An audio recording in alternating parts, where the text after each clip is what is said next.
From executing people for dog breeding, to the strangest marriage approvals, to even banning monopoly, these are 35 of the weirdest rules that British royals have to follow. Number 1. Whalehead or tail division. In 1324, Edward II passed a law about whales. Any whale caught in British waters belonged to the crown. The whale gets divided. King gets the head, queen gets the tail. Why the split? The queen needs the tail for whalebone. Women used whalebone to stiffen their corsets. But here's the problem. Whalebone isn't bone. It's tough, flexible strips that grow in the whale's mouth, in the head. The tail has zero whalebone. Zero. The queen got the wrong end for 700 years and nobody fixed it, but somehow the law still exists today. Number 2.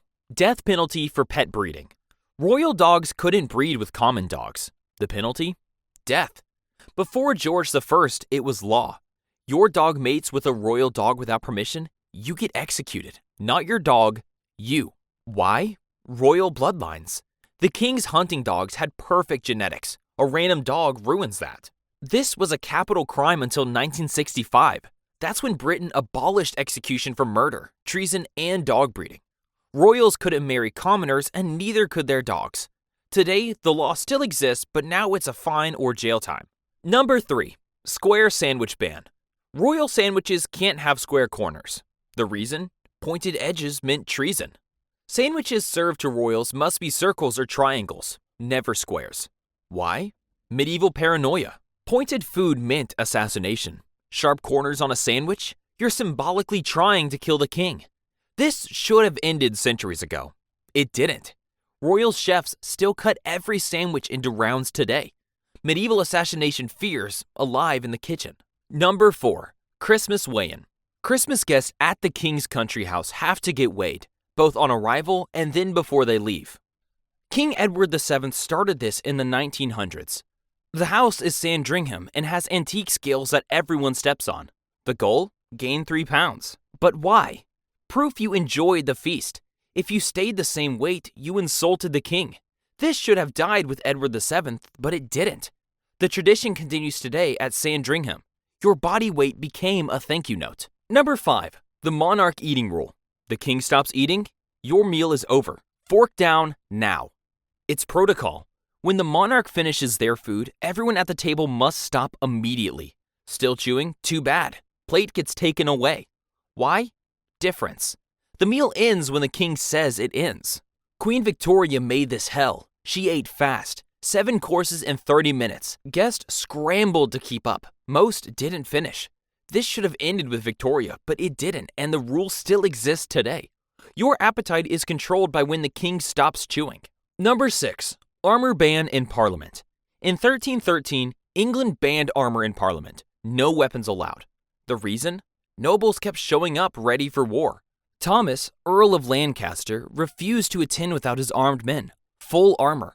He wanted to intimidate the other MPs. Parliament said no more. The law, come without all force and armor. That was 700 years ago. The law never got replaced. Medieval Civil War prevention still protecting democracy today. Number 7. Royal fish ownership. The law is from 1324. Any whale, sturgeon, dolphin, or porpoise caught in British waters is crown property. Royal fish. Why? They were valuable. Whale oil, sturgeon caviar, the king wanted control. Fast forward to 2004. A fisherman in Wales catches a 264-pound sturgeon.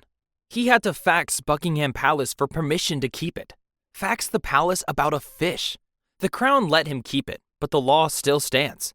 700 years later, fishermen still need royal permission for big fish. Number 8. Banana with cutlery. Queen Elizabeth II couldn't peel a banana with her hands as it was too common. The process? Cut off the ends, slice down the middle, peel back the skin with the fork, cut into pieces, eat with fork. Why? Using your hands was lower class. This wasn't law. It was royal etiquette, followed strictly. Every banana, every time, for 70 years. The most basic human action turned into a ritual. Number 9. Silent legislative veto. During Elizabeth II's reign, the Crown secretly reviewed 1,062 laws before Parliament could debate them. It's called Queen's Consent, or King's Consent now. Which laws?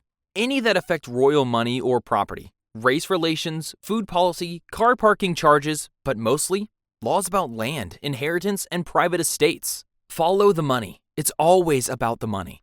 Balmoral, Sandringham, the private properties had to be protected. The Crown lobbied Parliament outside public view, while pretending to have no power. The process still exists today under King Charles III. Number 10. All unmarked swans belong to the Crown. The law is from the 12th century. Any unmarked swan in open water is royal property. Why? Swans were valuable, expensive food, a delicacy at medieval banquets. Today, the tradition continues. Every summer, royal officials row up the River Thames. They're called swan uppers, scarlet uniforms. They catch swans, count them, and mark them for the crown. It's called swan upping, been happening for 800 years. The swans aren't eaten anymore, but the law never changed. Medieval dinner menu turned into internal bird census. Number 11. Tower ravens. At least 6 ravens must live at the Tower of London. If they leave, the kingdom falls. It's superstition, but the crown takes it seriously. King Charles II made it official in the 1600s. His astronomer wanted them gone. Charles refused. The legend said losing the ravens meant losing the kingdom. Wings get clipped so they can't escape. Today, 7 ravens live at the tower. 6 required, 1 backup. A raven master cares for them full time. In 1986, 1 raven got fired for bad behavior. During World War II, Churchill ordered them replenished. Bombs falling on London, he worried about birds. National security dependent on ravens. Number 12. Monopoly ban. The royal family banned Monopoly. The reason? They get too vicious. Epstein's friend Prince Andrew confirmed it. The board game is forbidden at royal gatherings. Why? The family can't take it. Fake money, fake property, real violence. They fight over Park Lane. The game destroys family peace. This is the same family that handles nuclear diplomacy. They can navigate geopolitical crisis, but Monopoly? Too dangerous. The bans still exist. Self-imposed, strictly followed. Number 13. Telling the bees. When Queen Elizabeth II died in 2022, someone had to tell the bees. It's tradition. The royal beekeeper must inform the hives of major royal events. Deaths, births, marriages. Why? Old superstition. Bees might stop producing honey if they're left uninformed. They're part of the household. When Elizabeth died, the beekeeper walked to the hives, tied black ribbons to each one, knocked gently, then whispered, "The Queen has died. King Charles is now your master." The bees got a personal briefing. This isn't a medieval joke. This happened in 2022. Number 14. Parliamentary hostage. Every state opening of Parliament, an MP gets taken hostage. 1 member of Parliament is delivered to Buckingham Palace before the king leaves for Parliament. Why? Insurance. The hostage guarantees the monarch's safe return. The tradition started after 1649. Parliament executed Charles I that year. Trust died with him. From then on, every monarch's visit to Parliament required an MP hostage, just in case. The hostage gets treated well now. Honored guest, tea, and conversation. But the word never changed. Hostage. Mutual distrust, formalized for 400 years. Number 15. Ceremony of the Keys. Every night for 700 years, they lock the Tower of London in the same way. It's called the Ceremony of the Keys. A yeoman warder locks the gates. A guard challenges him. Who goes there? The keys. Whose keys? King Charles's keys. Only then is the tower secure. This has happened every night since the 14th century. Never missed. During World War II, bombs fell on London. The ceremony ran 15 minutes late once. The warder sent a formal apology to the king. Perfect attendance for 700 years. Interrupted once by Nazi bombs. Number 16. Boys only wear shorts. Royal boys can't wear long pants until they're 8. The reason? Trousers are middle class. Shorts only, even in winter. Why? Aristocratic tradition. Long pants are for grown men. A young boy in trousers looks common. Prince George followed this. Photographed in shorts during freezing weather, bare legs in December. At age 8, he finally got pants. Number 17. French flag rent. The Duke of Wellington pays rent with a French flag. 1 flag every year. The tradition started in 1815. Wellington defeated Napoleon at Waterloo. The king gave him an estate. The rent? 1 silk French flag. delivered every June 18th, Waterloo anniversary. Why a French flag? Because France. This has happened for 200 years. Every duke pays. Windsor Castle now has a room full of French flags. 2 centuries of humiliation stored in a closet. Victory turned into eternal rent. Number 18. River Jordan Baptism.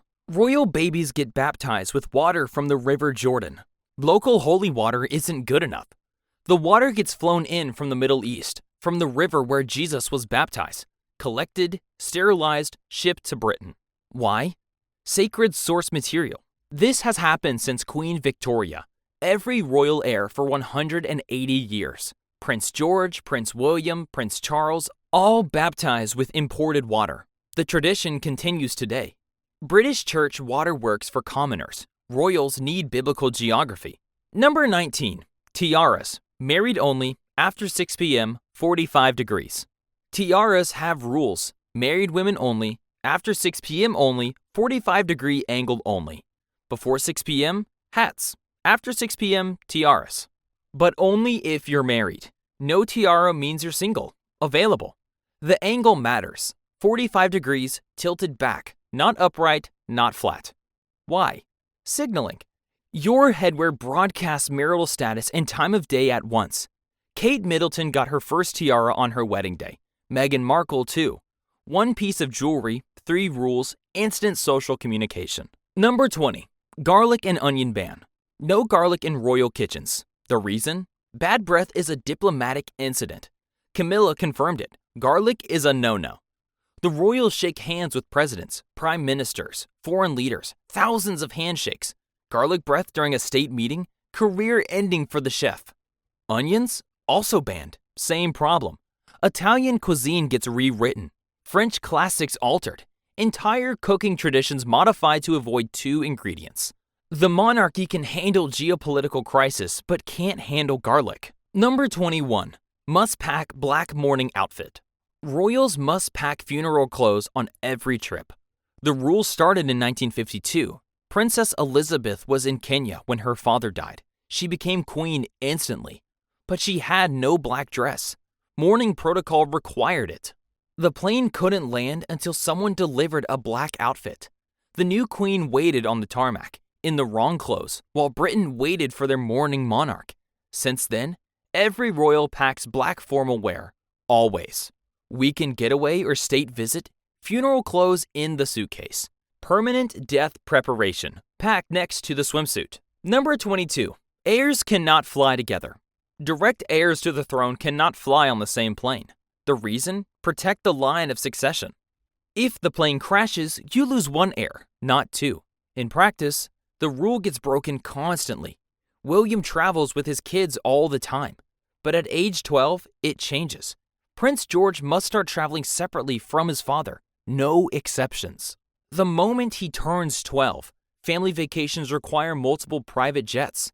The carbon footprint doubles, but the bloodline stays protected. Number 23. No shellfish.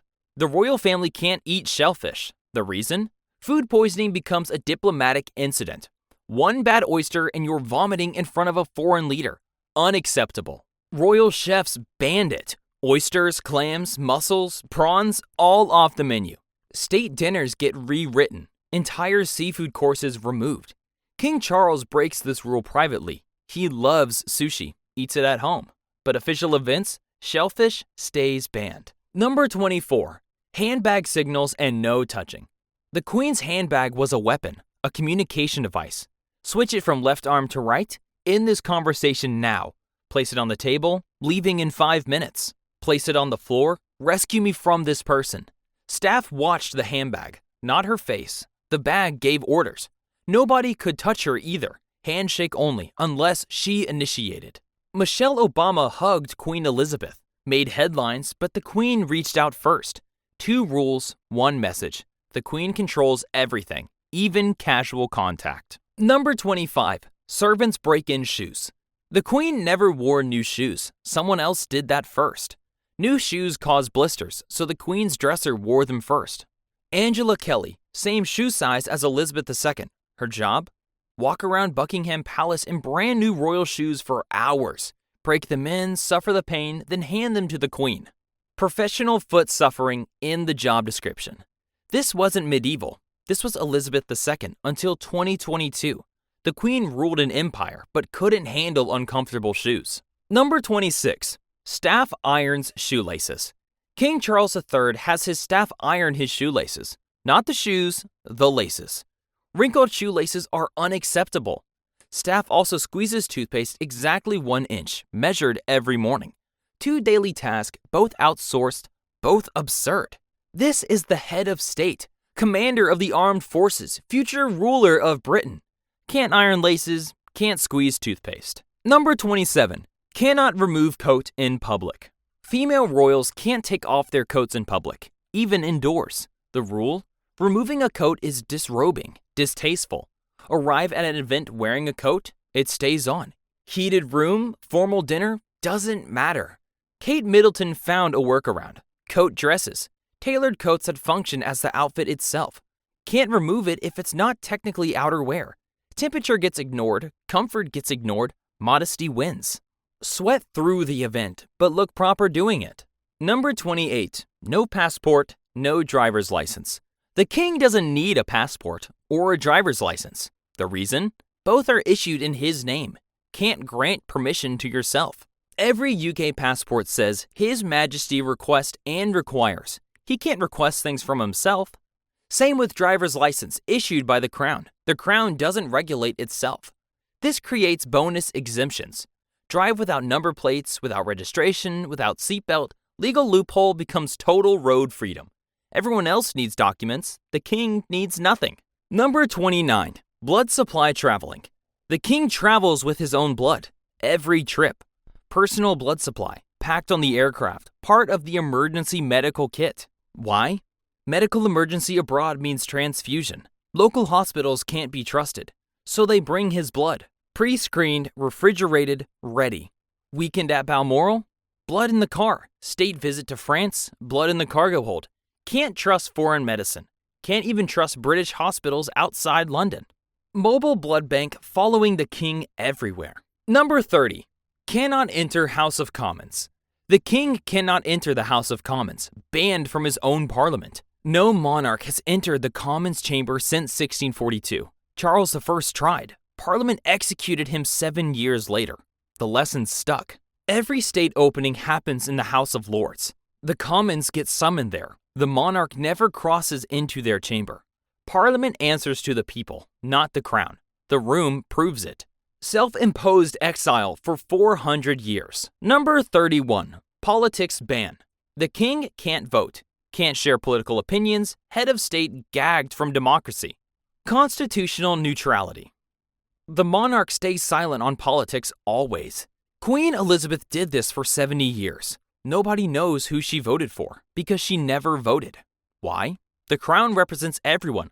Left, right, Labor, conservative. Taking sides destroys that. King Charles follows the same rule. He meets the prime minister weekly, hears state secrets, knows everything happening in government, says nothing publicly. Power through permanent silence. Number 32. Cannot be arrested or sued. The king can't be arrested, can't be sued, literally above the law. Sovereign immunity. The crown can do no wrong, legal principle, not a metaphor. Commit a crime? Doesn't matter. Owe money? Irrelevant. The law stops at the throne. This only works while wearing the crown. Abdicate? Immunity ends instantly. Edward VIII abdicated in 1936, became a regular citizen that day, subject to every law. The crown is legal immunity. Take it off and everything changes. Number 33. Monarch's marriage approval. The first 6 people in line for the throne need the king's written permission to marry. No permission, disqualified from succession. The Royal Marriages Act, passed in 1772 after King George III's brother married a commoner. George was furious, made it law. Originally applied to all royal descendants, amended in 2013, now just the first 6. Prince William and Kate required approval. Prince Harry and Meghan, same. Both got permission. Harry eventually lost his place in line anyway. Legal matchmaker with veto power. Number 34. Legal custody of grandchildren. The king has full legal custody of all his grandchildren, not the parents. It's a law from the 1700s. King George I hated his son, didn't trust him with the royal heirs, so George made it legal. The reigning monarch controls all royal grandchildren. Prince William's kids? Charles owns them legally. William and Kate are just caretakers. The law still exists, never enforced but technically valid. The king could take his grandchildren tomorrow if he wanted. Number 35. Wedding dress approval. Royal brides must show their wedding dress to the monarch before the ceremony. Not suggestions, approval required. Why? Modesty check. The dress represents the monarchy. Too revealing? Change it. Too modern? Adjust it. Kate Middleton showed her dress to Queen Elizabeth. Meghan Markle did the same. The bride doesn't choose alone. The crown gets the final say. This happened in the 2010s, not medieval times. Your wedding day? Not your dress decision.